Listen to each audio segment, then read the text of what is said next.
Horror कहानियां TV. कौन थी वो? मैं 8 महीने की प्रेग्नेंट थी और अपनी डिलीवरी के लिए अपने मायके गई थी।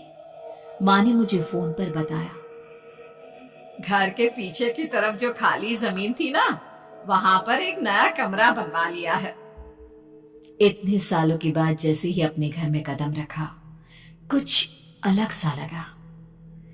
माँ, ये घर के पीछे की तरफ नया कमरा बनवाने की क्या जरूरत थी? अरे बेटा, घर के पीछे दूर दूर तक खाली जमीन है। तेरे पापा को कई दिनों से लग रहा था कि यहाँ पर एक कमरा बनवा लेंगे तो ताजा हवा मिल जाया करेगी। अब तो ये सब छोड़ और चल जल्दी से दूध पी ले। माँ, मैं थोड़ी देर में पी लूंगी, आप सो जाओ। मैंने दूध का गिलास उठाकर उस खिड़की में रख दिया। पता नहीं कब आंख लग गई।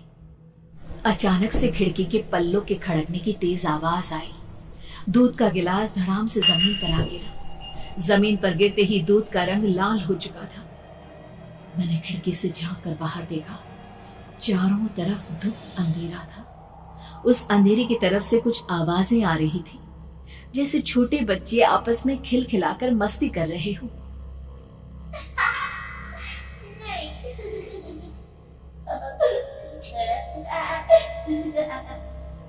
इतनी रात को इतने घनघोर अंधेरे में बच्चों की आवाज कैसे आ रही है?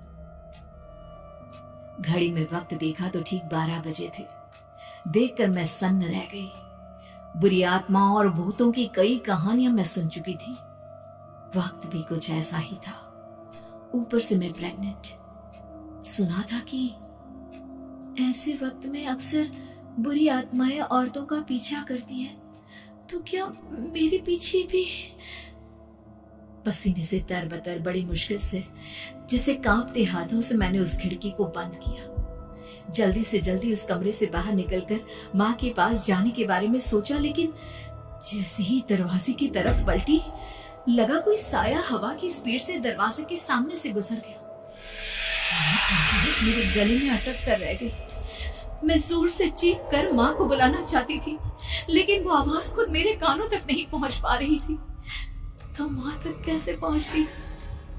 खिड़की के पल्ले एक बार फिर तेज हवा के झोंके से धड़ाम करके खुल गए और पूरी ताकत से मैं चीख पड़ी। जानती थी मेरी चीख की आवाज सुनकर कुछ ही सेकंड में माँ वहां पहुंच जाएगी, लेकिन ऐसा कुछ हुआ ही नहीं।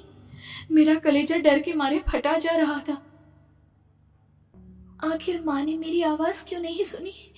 इतनी गहरी नींद में तो माँ कभी नहीं सोती। ठीक पीछे खुली हुई वो खिड़की। मुझ में इतनी ताकत नहीं बची थी कि मैं पलटकर उस तरफ देख भी सकूं। हवा का एक सनसनाता हुआ झोंका उसी वक्त मेरे कानों से आकर टकराया।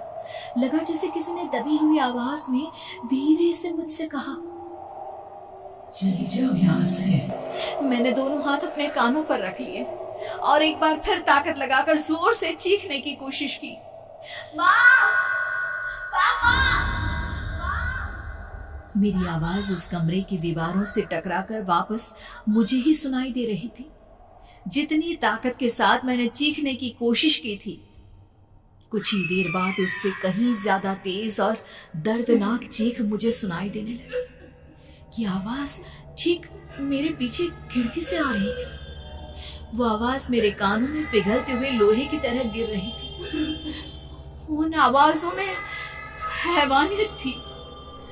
वो आवाजें किसी इंसान की नहीं है, इतना मैं समझ चुकी थी। कांप रहे हाथों से मैंने अंधेरे में कुछ ढूंढने की कोशिश की। तभी अचानक मेरा हाथ बेड पर रखी टॉर्च पर पड़ा। किसी तरह ताकत लगाकर टॉर्च का बटन ऑन किया, लेकिन ये क्या? सामने दरवाजे पर 3 छोटी लड़कियां खड़ी हुई थी। उनके हाथ में स्टील के चमचमाते हुए चाकू थे। मैं घबराकर लड़खड़ाई और पीछे की तरफ हटी, लेकिन तब तक वो मेरे पास आ चुकी थी। उनकी गर्दन टेढ़ी थी और उनके हाथों के वो चाकू मेरे पेट को निशाना बनाने को तैयार। मैं जोर से चीखी, नहीं, छोड़ दो मेरे बच्चे को, मत मारो, मत मारो, छोड़ दो मेरे बच्चे को। सोनाली, क्या हुआ बेटा? तू इतनी डरी हुई क्यों है? उठ बेटा, क्या हुआ? हड़बड़ाकर मैंने अपनी आंखें खोली। देखा तो दिन निकल आया था। माँ मुझे जगा रही थी। मेरा चेहरा पूरा पसीने से लथपथ था। क्या हुआ बेटा, तुमने कोई बुरा सपना देखा क्या? मैं अभी तक अपने पूरे होश में नहीं थी। वो मेरे बच्चे को मार देगी माँ। वो लड़की मेरे बच्चे को। मैंने घबराकर अपने पेट को छुआ। सब कुछ ठीक था। और वो दूध जो रात को यहाँ पर गिर गया था, उसका रंग लाल हो गया था।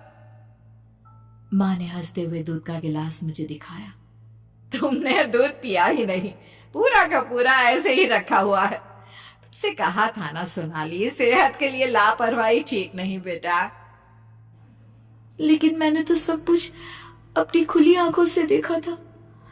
ये सपना कैसे हो सकता है?